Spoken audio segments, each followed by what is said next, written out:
A very warm welcome to our today's webinar. The topic today is standards and the evolution from paper to digital twin. It's great to see so many people joining us today. First of all, the question, if you can hear and see us well, could you please write a 1 in the question section? So, briefly, two things on the organizational side. If you have any questions, feel free to ask them anytime. We will answer them after the webinar. And the webinar will be recorded. So you don't need to take screenshots. You can relax and listen to the webinar. You will get then the recording in a separate email afterwards. And as I can see so far, okay, there are some ones coming in, so it should work all perfect. Then I would say it's my great honor to welcome our hosts for today. On the left is Holger Groß from IHS Markit, and on the right side is Jürgen Heimbach from CADENAS GmbH. That's it from my side. Have fun in the webinar. Yeah, so thanks Felix for the introduction. So I also want to welcome our guests, our participants. So, and let me also welcome the expert of standardization coming from IHS Markit. And Holger, can you explain a little bit what IHS is doing exactly? So why you are the expert of standards? Sure, Jürgen. First of all, thanks for the organization. Thanks for having me here.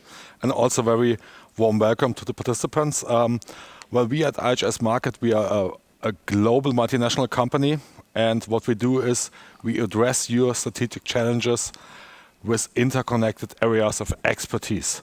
So if you want to have a look at the right side of the slide, this shows the areas that are affecting your business and also where we have our expertise. So starting with energy, to chemicals, to financial information, over to mobility, macroeconomic information, and last but not least, the business area that I represent today, which is engineering product design.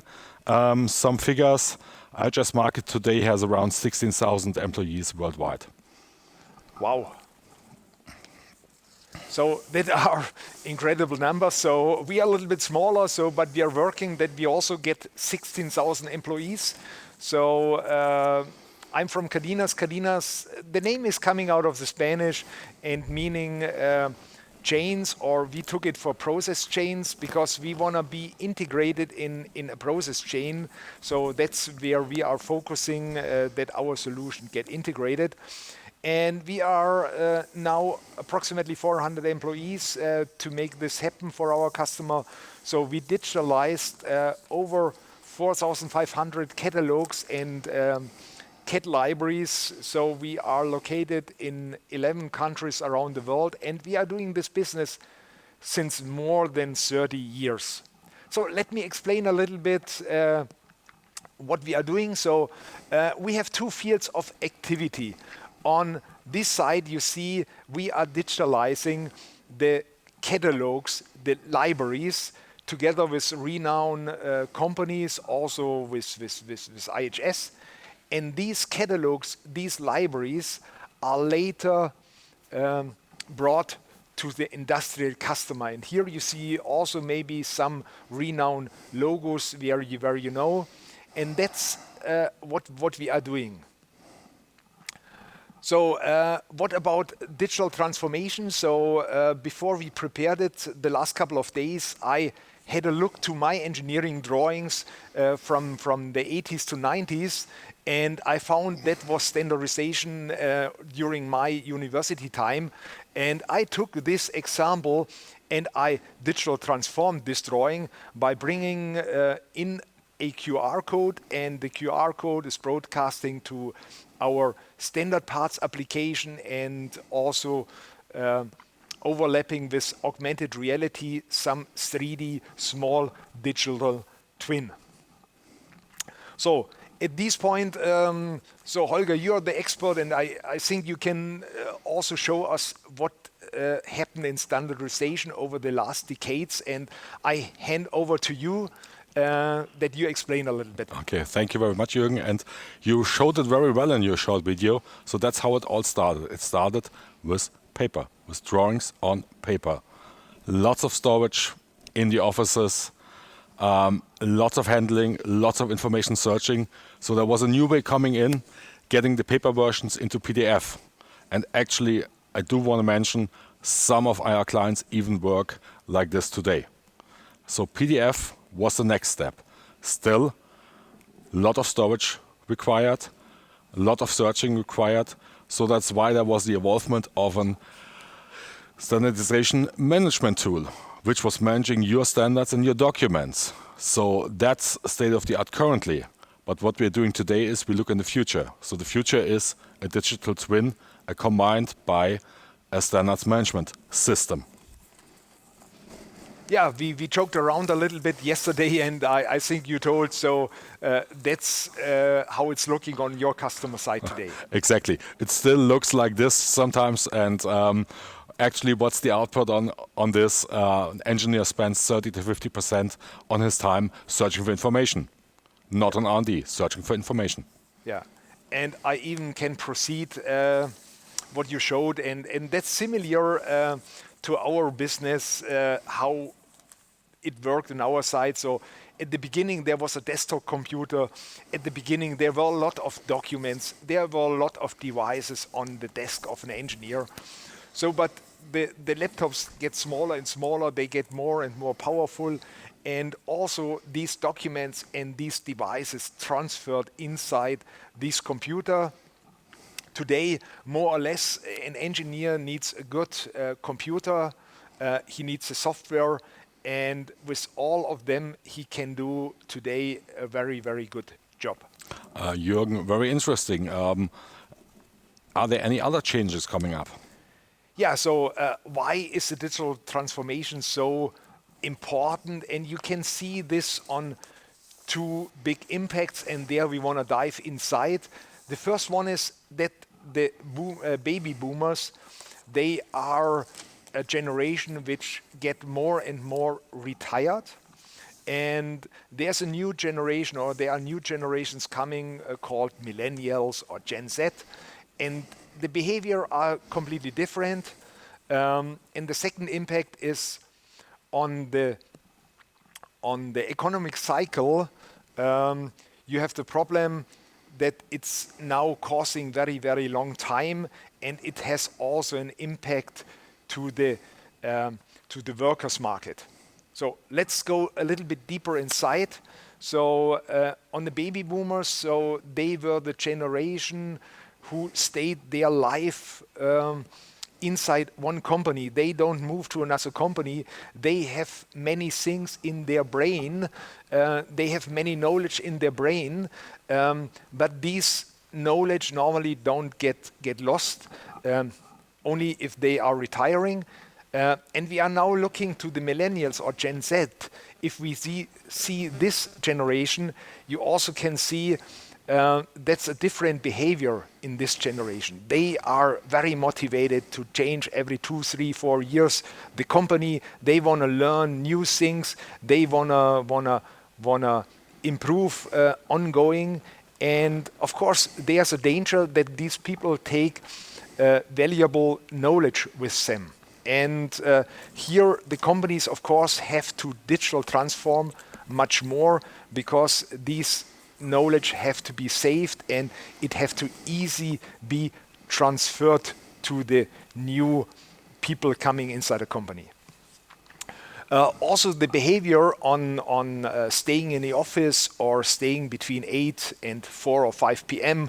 That's completely different today. So the young generation, they wanna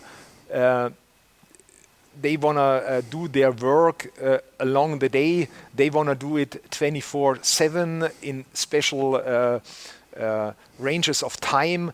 And they also want to do it even at the Maldives. So at this point, you also have to make this information accessible by remote, or you have to provide all the day this information. And last but not least, you also see in this curve that the economic market also stays very long, very, very powerful. And on the labor situation, you also have a lack of people available in this market. So Jürgen, tell me, based on this, why is it not sufficient today to still have drawings and descriptions on paper? Yeah, so let's a little bit go in the direction of the digital twin. So, I think there's a good slogan. So, the human being understand pictures much faster than words. And here you can see in this graphic, the human brain take over visual information 60,000 times faster than written information, or we made a survey, and inside the survey we got the answer. So 92% of the engineering seeing 3D visual information as very, very important. Let me give you an example. Here you can see a 3D preview of a fastener, of a standard, and it's much more than a 3D preview. It's also a product configurator, so that means you can instantly, where you see the 3D dimensions, you can instantly change the fastener, you can change the standard to get the right dimensions. You also get the base dimensions, or if you need more knowledge about the part, you even can cut this part, you can look inside, you can disassemble this part, so to get all necessary information. So sometimes you also have to share it with some colleagues, and you have to give this information also with additional information. There you have a markup and sketch availability. That means you can now mark the 3D with additionally lines and information to give your colleague all information, to forward all information how this standard is used. So Jürgen, tell me, is this a 3D drawing already the digital twin, or is there more? So it's only a small part of the digital twin. And before we dive a little bit deeper inside, so there's a lot of things what a digital twin requires. Let's see the Gartner hype cycle, how important the digital twin is today. And in the hype cycle, you see we also crossed the peak or the hype. So we also went through the valley of disillusionment, okay, and we moved to the plateau of productivity. So what does this mean for CADENAS? CADENAS is already providing digital twins, so there are different sections of digital twins. There's an operational, there's an asset twin, but we are more on the technical side, or we are on the maintenance and on the operation side. And you see in the lower section, that's how we take the digital twin and providing information. Let me give you a couple of examples. A very simple one is you're an engineer and you need to know how a cylinder is behaving, or where you have to place a fastener. That are geometrical attributes, and they are very useful if you be inside the CAD system. It's very easy. If you have a plate full of holes, you simply have to select the fastener. They know the placement, and they inside very short time everything is provided as assembly. You even can change them. So that's a good technology to work faster with the standards. Or another example is the mass center, or the weight of parts. So let me give here also an example. Here you see an assembly, and the assembly don't contain mass or weights. And if you now animate it, animate means you want to see whether it can fall down. You will get the information, no, it cannot fall down. But if you take the real data, so it have a completely different behavior. So, and you could imagine if people are in the area of this assembly, it really can have a high damage. So you need all information, also weight and center of gravity information. Or another example is thread. You need to know where the thread of a fastener is located. And we made a test because, for example, a step file normally don't contain or cannot contain a thread information. And we asked the people, so do you know where there is a thread inside these two parts?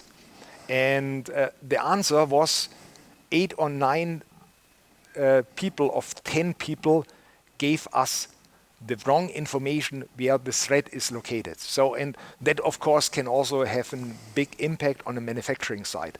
But there are some small examples. A digital twin is much more, but of course the time is too long to explain everything. So at this point, Holger, we now saw the digital twin. We have the digital twin data.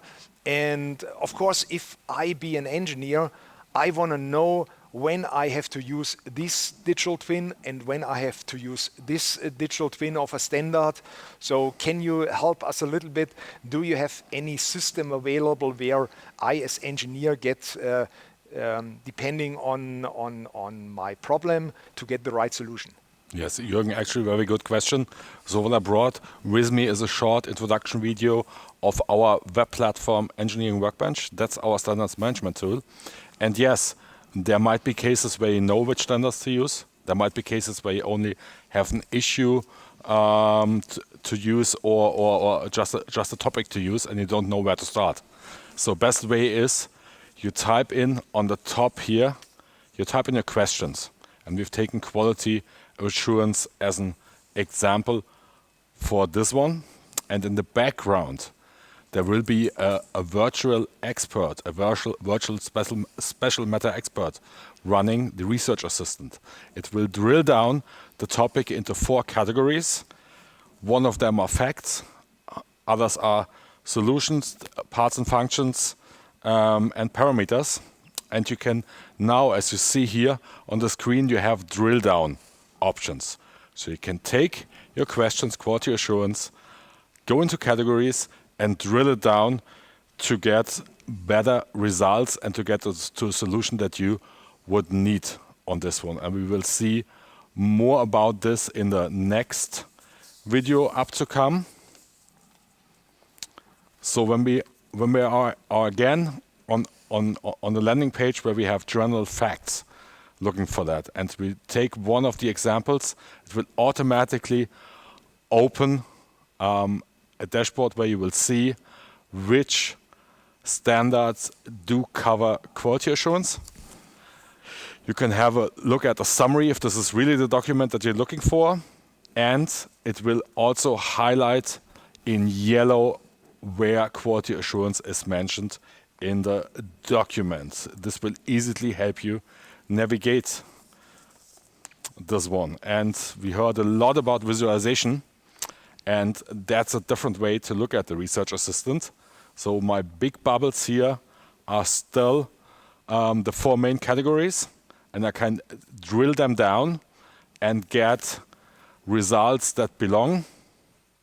And now they're gone. No, they're back. We can see these are then the subcategories, and the larger the bubble, the more answers we get to that question in this case. So Holger, here a question from me came up.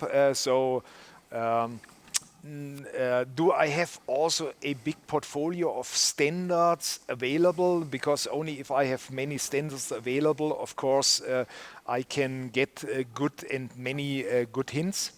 Excellent question, Jürgen. Yes, we do have that. So IHS Markit is working together with, or is representing 370 plus standard developing organizations. We're working together with 30 plus publishers of technical information and content. This results into roughly 1.7 million documents that are on the system today. And here in the middle section, you will see some of the SDOs that we do represent, with the two on top, ARA and SAE, are the ones where we, both CADENAS and IHS Markit, have the most overlap in 3D models. Yeah, so that's very important to know for us, because on the other side, we are providing the manufacturer's data for these standard parts. So if you are using a standard, of course, at the end, you want to, as purchaser, you not only wanna, you also have to buy these standards. And for this, we also offer that you can browse by a standard. For example, you want to have a standard 912, and you want to see how can deliver this standard part. You can browse through, and then you see a lot of manufacturers who can deliver it. You even can filter it, because maybe you have some special diameter, you have some special lengths, and there, of course, you see whether these lengths or diameter can be delivered. So additionally to browsing, you also can key in directly a number like a standard 912, and then you get here the result, okay, 83 catalogs are delivering this standard.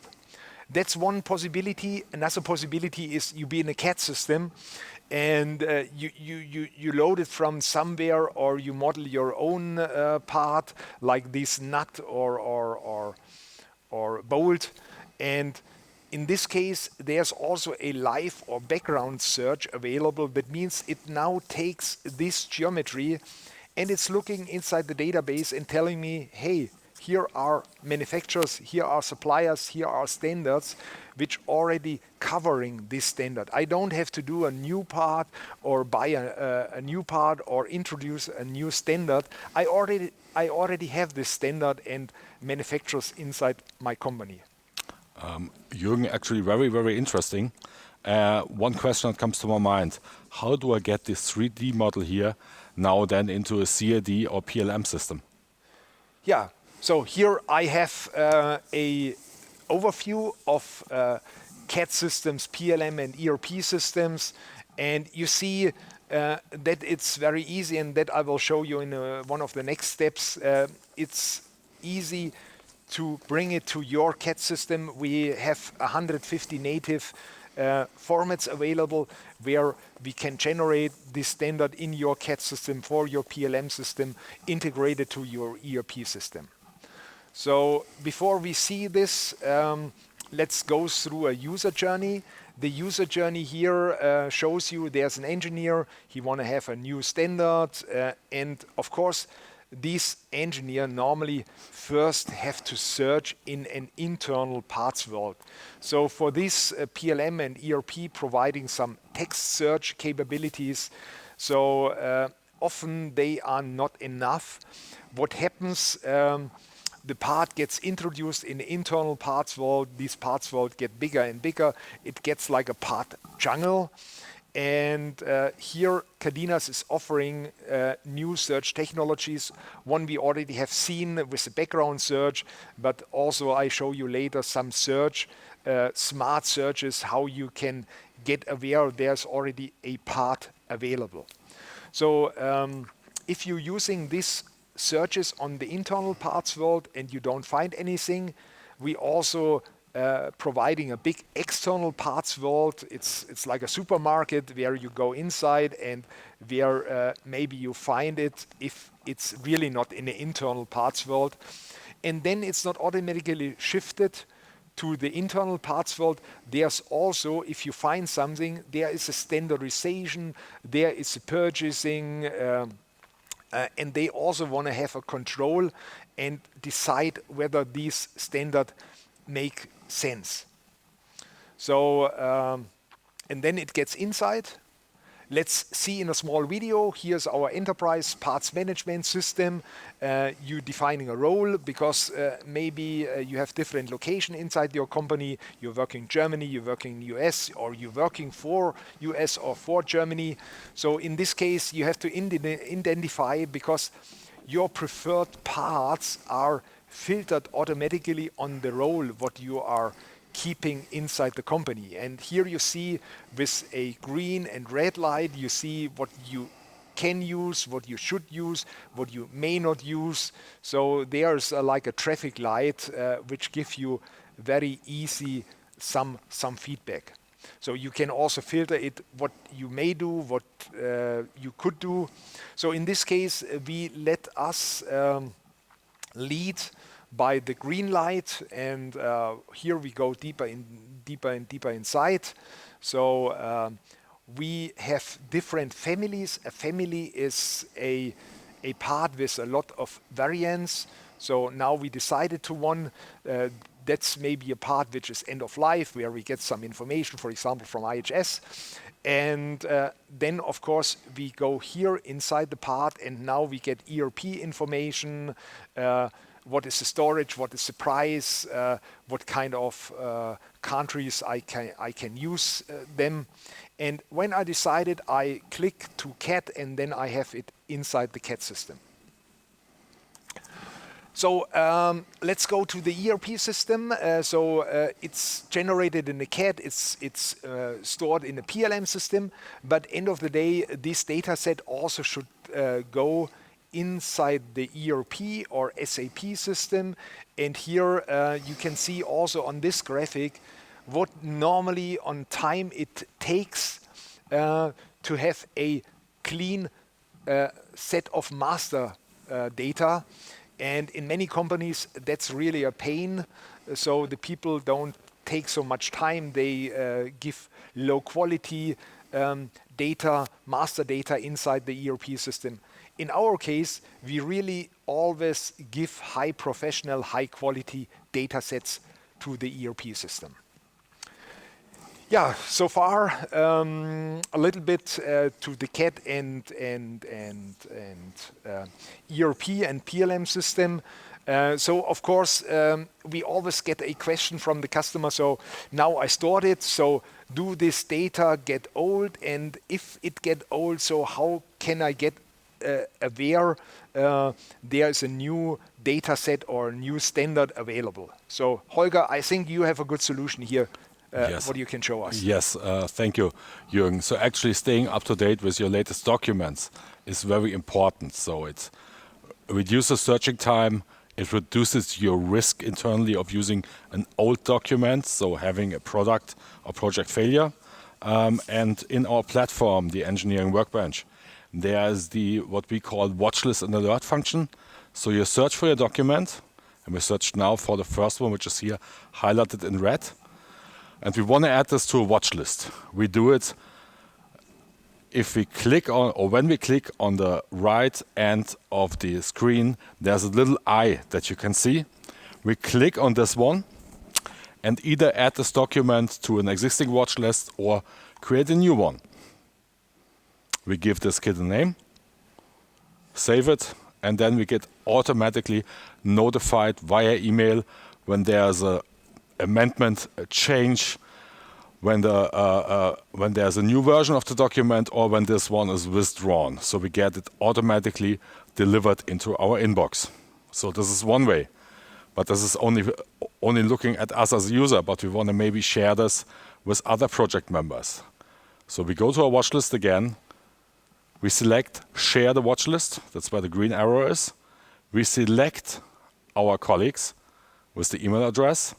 We select their preferences, so can they watch or modify the watch list, and they will automatically get a feed via email that they A, have been added to a watch list, and B, they will get automatically the same feed that you will receive when there's any update on documents that are integrated in these watch lists.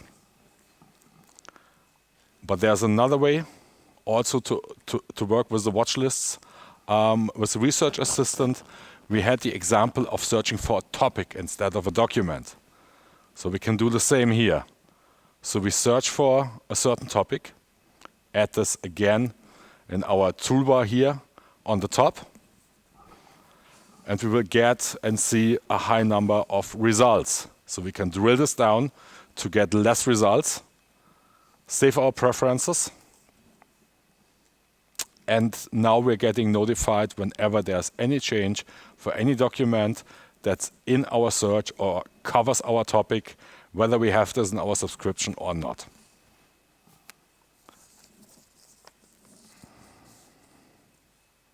And this concludes the watch list and alert functions. Oh, we set an alert. Sorry, I forgot this, so I was a bit fast. So we set an alert. We again cover the topic. We select our update frequency, daily, monthly, quarterly, hit save again, and then we get this, as I said, this email automatically sent to our inbox. Yeah, Holger, thanks for showing this. So that keeps me also to another question. So we saw that there was a markup and sketch in the 3D.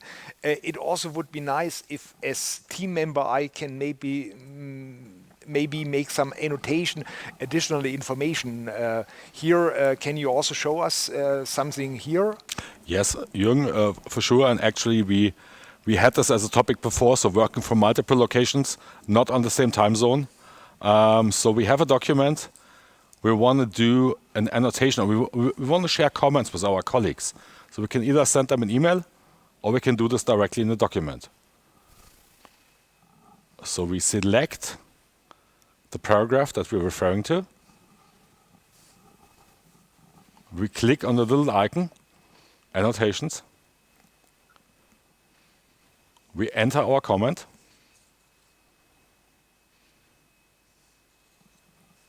We hit save. And you can see here, you have a little sign up here and you have a little sign in the text, and you can open the annotation by clicking on these signs, either one of them. But what if it's not just us working with the documents, but also other colleagues? What we do then is we either modify it if it's not what we wanted to cover here, or we share this with our colleagues. And we will see this one also in a minute. This will not require clicking on the pen. This will require clicking on the share box, on the share item, sorry, not box. And it's the same as with the watch lists. We select our colleagues. We give them rights, modify, or just watch, and they will automatically get an email that this one was shared, or that this document and these annotations was shared with them. So they can have a look at them anytime they want to. If they're on a different time zone and you're out of the office, they can also reply back with the annotations. And you can see here where the green arrow is. This means that this document and the annotations have been shared. And also you can look at the whole document and all annotations that are within the document. So this will give you this overview here to your right. So these are all combined annotations that someone within your product group or project group has amended on the document.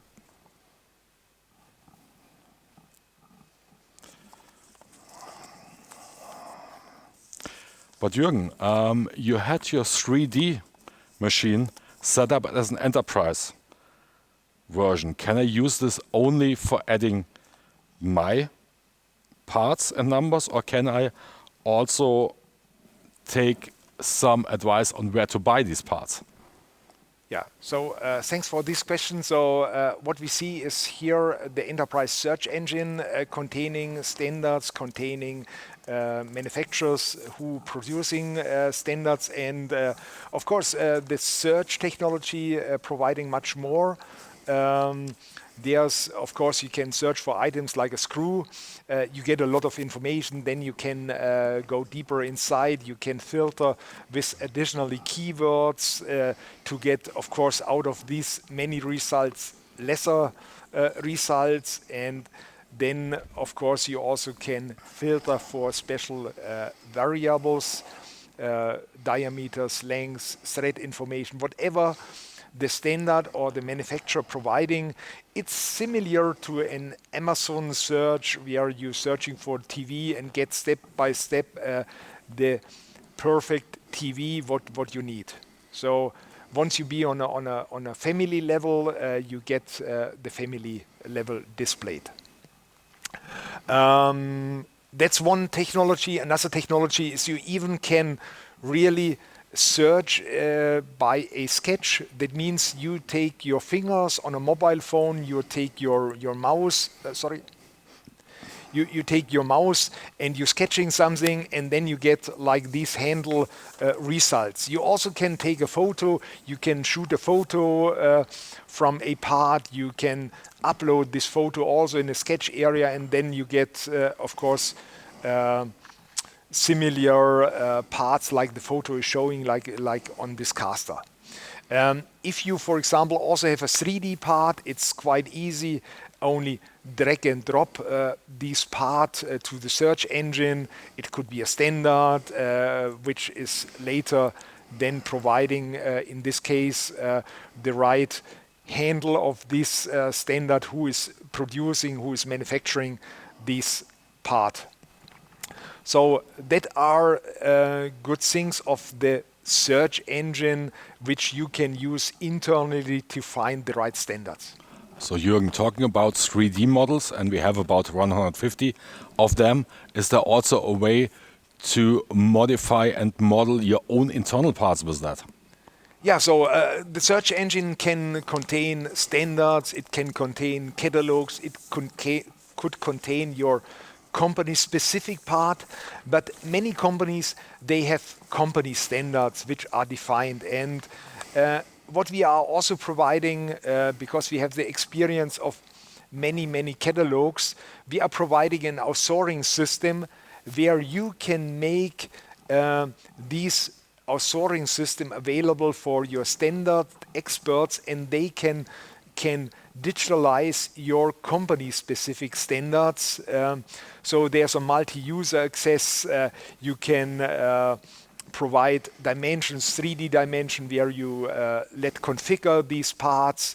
You can export them to 150 different CAD systems. You can add additional documents. You can add additional information. You also can translate them in different languages.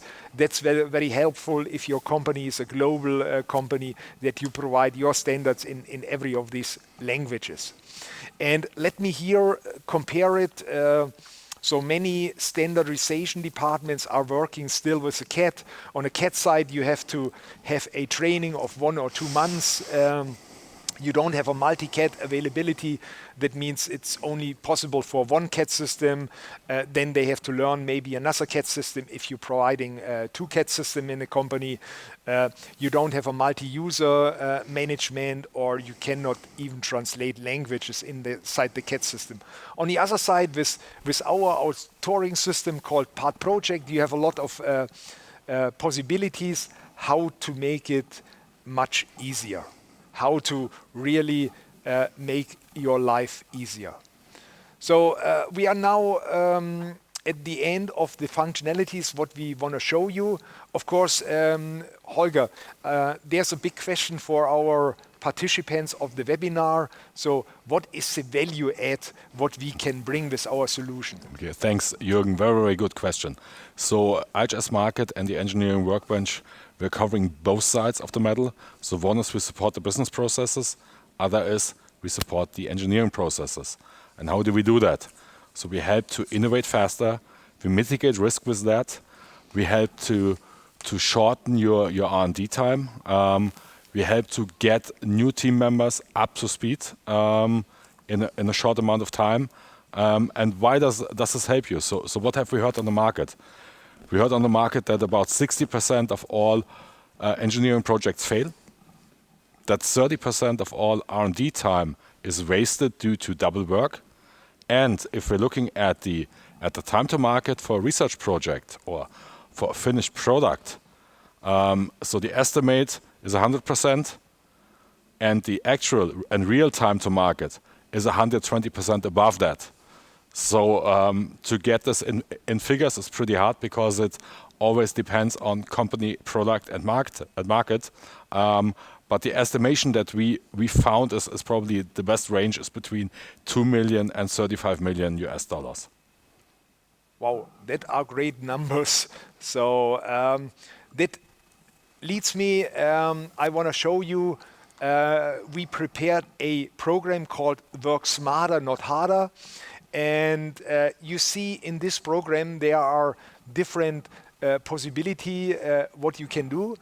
So you, of course, can stay on the papers if you don't have a lack of skilled worker, if the millennials maybe not have the impact like I explained you, if you don't want to have the value add.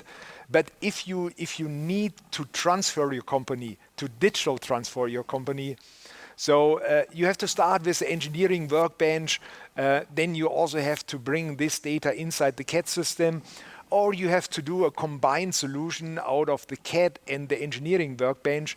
So you also can have the engineering workbench inside the part management system with a lot of content, with a lot of links between standards and catalog manufacturers. So that's so far. I hope you took some really positive arguments with you and showing to your management.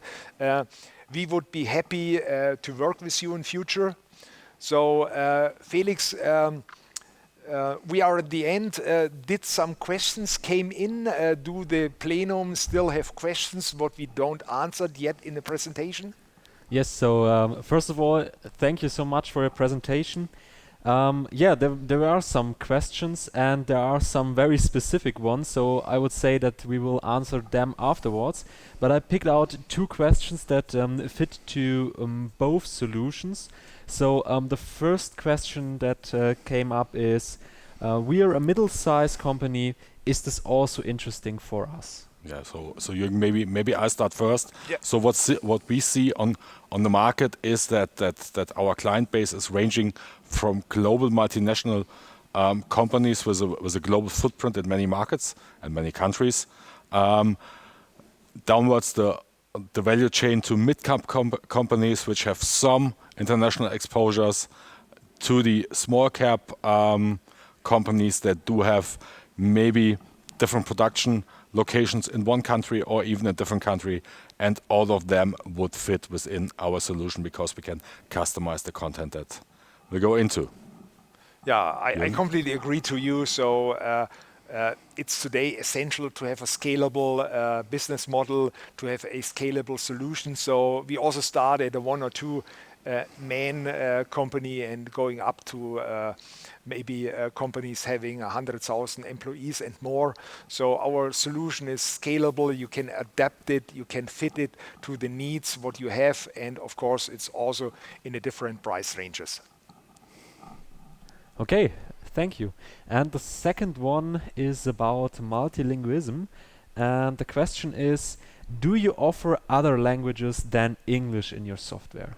So maybe I start again. So yes, Yeah. Engineering Workbench supports 7 languages, and I think it's about the same with you, Jürgen. Yeah, so we even can add 5 languages more, Holger. So we are available today in 12 languages, and of course we also add new languages. So the globalization is really pushing us, and that's a big demand of our customer to provide the system in different languages with the content in different languages. Okay, thank you. So, and my last question is, if I'm now interested and I want to have more information, for example, how can I contact you? Yeah, that's also a good question. So, of course, Holger, you can contact by LinkedIn. You also see his email. And of course, I also be happy to connect with you on LinkedIn, or you can send me a directly mail to j.heimbach. So that's welcome. Yeah, So from we only can say thank you to you for your time which you invested, which with your interest you dedicated to our webinar. So thank you to all the participants. Holger, you want to Yes. Thank you. Thank you. add something? Yeah. Also from my side, a big thank you. We do hope we brought some value to you, and we hope you enjoy the rest of your day. Yeah, so thank you too for the very interesting webinar, and we hope to welcome you to our listeners now. We hope to welcome you soon in one of our other webinars again, and wish you all a nice day and goodbye. Bye. Bye.